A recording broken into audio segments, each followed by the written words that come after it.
Another thing making wave right now is the fact that subsidy, they said, has not been removed. Remember, Rufai said something when this administration came into office shortly after he didn't emerge as a minister. And some persons were saying, is he saying this thing because he is not part of the ministers? What did he say? He said subsidy is not removed yet. But then what we were told is that subsidy is gone. Is subsidy removed or not? You will get to know right here on Review. My name is Ramsey Enoch and this is Review. Let's talk with a friend today. I have in the studio Mr. Michael Ekenedelechuko. Michael, it's good to have you on Review once again. Always splendid time today. We're told that subsidy has been removed, but then federal government confirming, it's been confirmed that the federal government spent 5.4 trillion naira on fuel subsidy.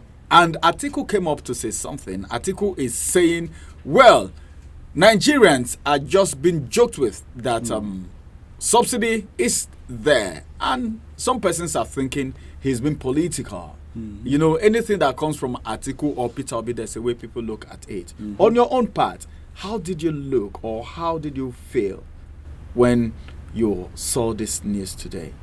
It validates the what the finance minister presented to President Tinubu, 5.4 trillion estimated for 2024, as against the 3.6 that was used to cushion the effect of rural freight subsidy in 2023. That's 1.8 trillion more than what was. And last year we did not buy fuel at 690 naira last year. Averagely, the prices of food, services, commodities was averagely low compared to what it is this year. So how come we have more budgeted money for this year and we have things on a steady increase?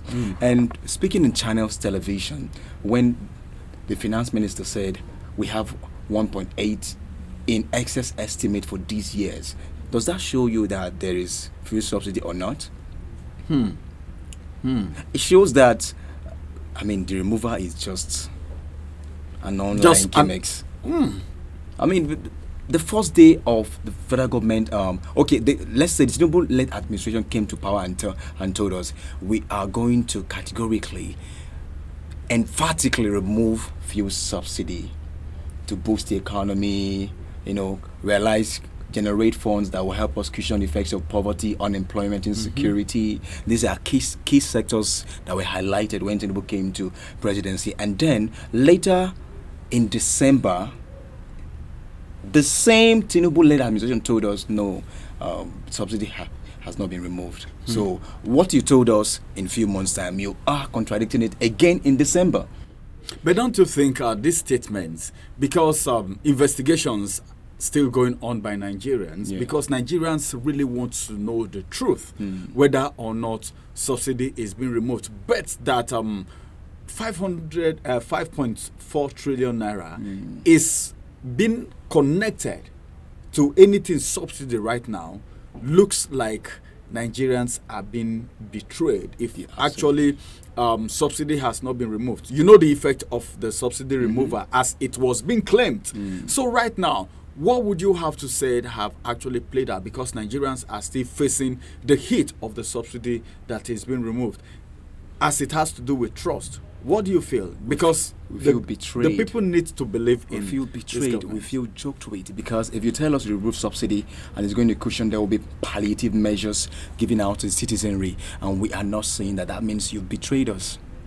You've lied to us. In fact, today, an old woman was speaking this morning as I was on my way to the office, and on radio she highlighted when there was subsidy removal in Abacha-led administration. She said she was working and she was very intelligent and she knew what the dividends of the removal did for that day government. She mentioned how the person that received the money at that time, talking about Buhari, he said Buhari was entrusted with some things, and he built schools, built industries, did road, there With was the electricity, subsidy money with that was subsidy removed. money.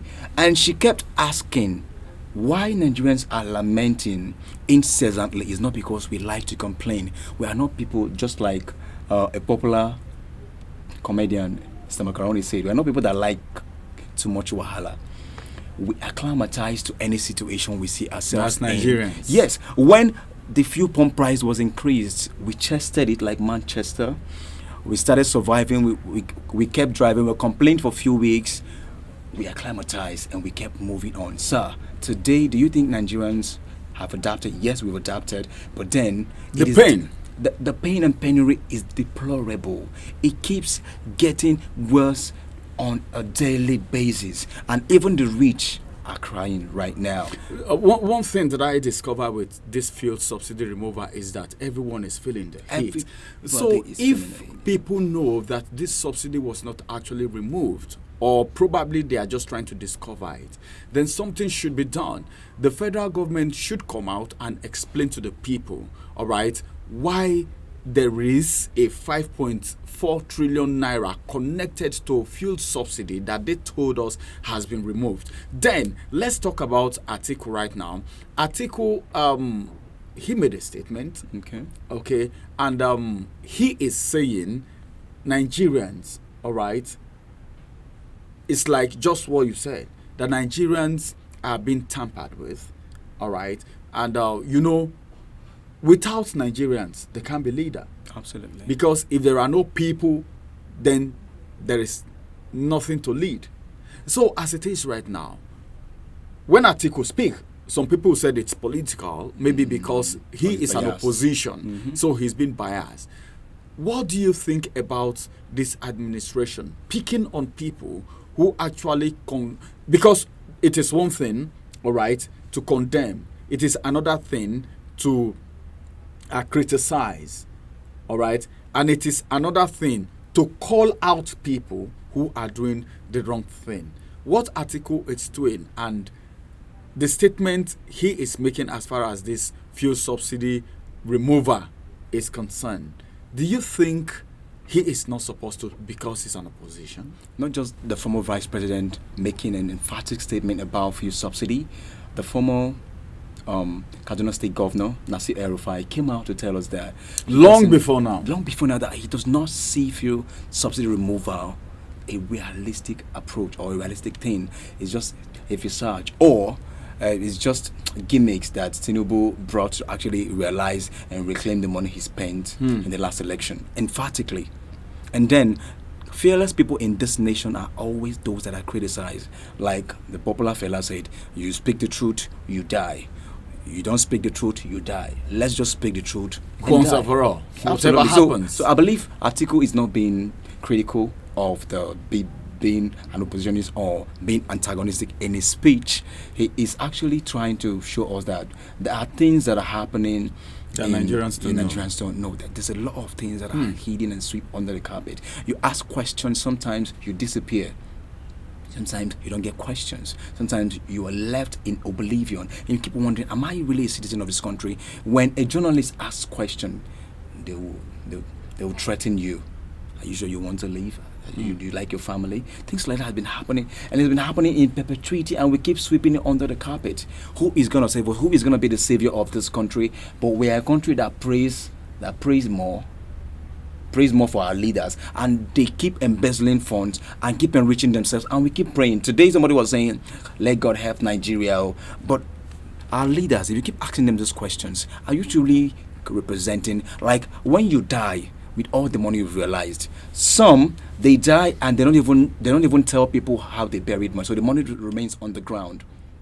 Yeah, that is so bad. Unscrupulous. That is bad. That is wickedness. Money remains on the ground, and that people are suffering in people hunger. are suffering. Imagine how much they're still realizing money in Alice in Madueke's house in Lagos, Victoria Island.